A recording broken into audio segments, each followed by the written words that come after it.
प्रभु जी राधे राधे राधे राधे राधे। आज फिर हम लोग एक कवि परमात्मा के एक वाणी लेंगे शब्द में। संतो ऐसी भूल जग माही, जाते जाते जीव मिथ्या में जाही। पहले भूले बर्म अखंडित, झाई झाई आप ही मानी। झाई में भूलत इच्छा कीनी, इच्छा ते अभिमानी।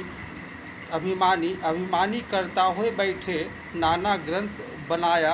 वही भूल में सब जग भूला, भूल का मर्म न पाया। लख 84 भूलते कहिए, भूलते जग बिट माया। जो है सनातन सोई भूला, भूल मिटे गुरु मिले पारखी। पारक दई लखाई, कहे कबीर भूल की अवसर, पारक सबकी भाई। इस शब्द पर हम लोग विचार करेंगे।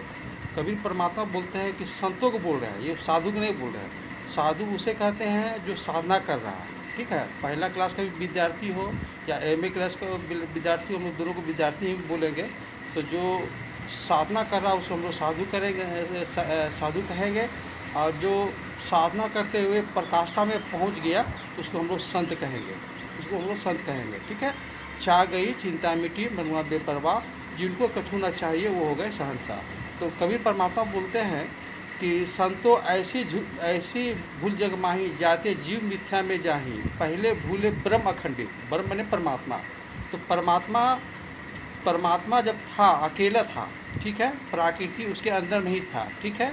तो उसने मौज की, उनका मौज आया कि एको अहम बहुत श्यामी, मैं एक से अनेक हो जाऊँ, ठीक है। और जैसे ये जो संकल्प लिया तो वो एक से अनेक हो गया, ठीक है। और उसमें क्या हो गया कि अब वो झाई माने होता है कि प्रकृति को उसने अपना स्वरूप मान लिया। क्योंकि परमात्मा में जो है, परमात्मा जो दृष्टा साक्षी है वो अकर्ता और अभोक्ता भाव में, ठीक है। जैसे अभी हम लोग भी अज्ञानता में ये शरीर को ही हम लोग अपना स्वरूप मान रहे हैं, शरीर को ही अपना स्वरूप मान रहे हैं। जबकि हम लोग ये अच्छी तरह जान रहे हैं कि जब शरीर का आदि है तो इसका अंत पक्का होगा, इसमें दो मत नहीं है, ठीक है। तो अब ये शरीर है, शरीर मिला तो शरीर में मिल गया जाति के बाद में आ गया संप्रदाय, ठीक है, संप्रदाय। तो हम लोग को वास्तव में देखा जाए तो मैं शरीर नहीं हूँ। अगर शरीर मेरा रहता प्रभु तो हर आदमी चाहता है कि मैं जवान रहूँ, ठीक हो जाता है बूढ़ा। हर आदमी चाहता है कि मेरा बाल काला रहे, हो जाता है सादा। तो ये वास्तव में ये प्रकृति के अंश है और ये प्रकृति में ही मिल जाएगा। 5 महाभूत का अंश है, क्षितिजल पावक गगन समीरा, ठीक है। तो ये 5 महाभूत में ही मिल जाएगा, ठीक है। तो हम लोग को क्या करना है कि ये शरीर का जो आकर्षण है, जो शरीर का आकर्षण है उससे अनासक्त हो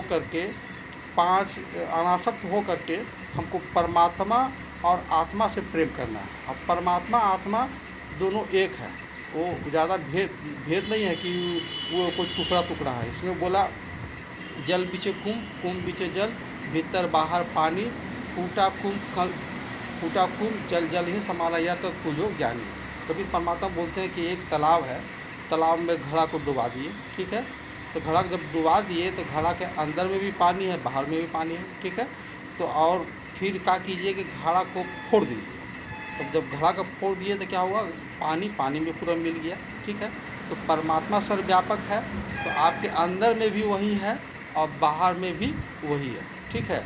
ये शरीर रूपी घट के चलते लाली देखे मैं भी हो गई लाल की स्थिति को हम लोग प्राप्त नहीं कर रहे हैं। इसमें 3 शरीर है, एक स्थूल शरीर, एक सूक्ष्म शरीर, एक कारण शरीर। ये तीनों शक्ति की आसक्ति हमको छोड़ना है। कबीर परमात्मा का एक और वाणी है, मोके कहाँ ढूंढे रे बंदे, मैं तो तेरे पास में, मैं तो तेरे पास में, हाँ मैं तो तेरे पास में। खोज हूँ तुरंत मिल जाऊँ, पल भर की तलाश में। खोज हूँ तुरंत मिल जाऊँ, पल भर की तलाश में। कहीं कबीर सुनो भय साधु, कहीं कबीर सुनो भय साधु। मैं तो हूँ विश्वास में, मोके कहाँ ढूंढे रे बंदे, मैं तो तेरे पास में, हाँ मैं तो तेरे पास में। तो हम लोग को क्या करना है, भोग और योग को दोनों को संतुलन में रखते हुए परमात्मा को पाना है। ठीक है, परमात्मा को पाना है। जैसे एक बहुत बड़ा राजा था, तो राजा था एक नंबर का भोगी था। वो हमेशा मदिरा में मस्त रहता था। 5 ठो इधर से 5 ठो इधर के लड़की रहती थी, 5 ठो इधर के लड़की रहती थी। दोनों लड़की के दोनों हाथ फैला करके उसको रखता था और हमेशा भोग में मस्त रहता था।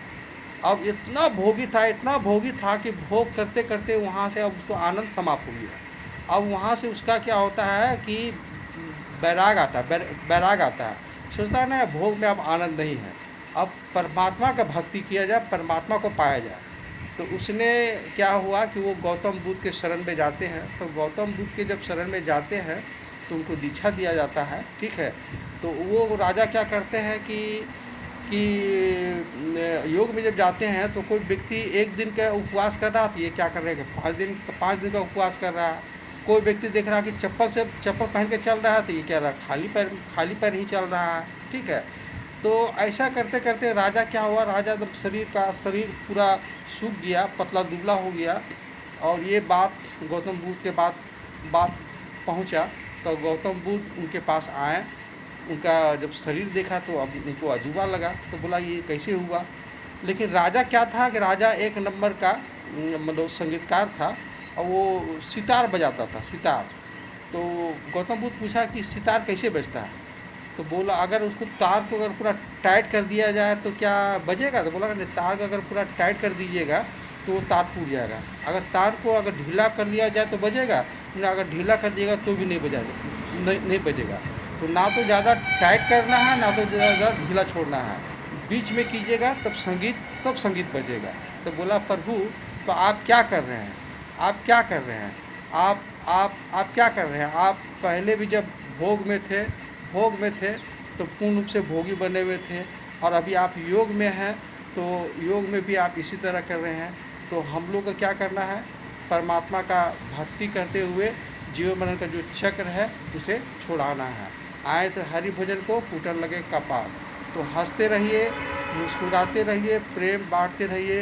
राधे राधे राधे राधे। और प्रेमानंद जी का पर डे सत्संग का लाभ उठाइएगा। ठीक है, और डेली सत्संग सुनिए। तो हंसते रहिए, मुस्कुराते रहिए। राधे राधे राधे।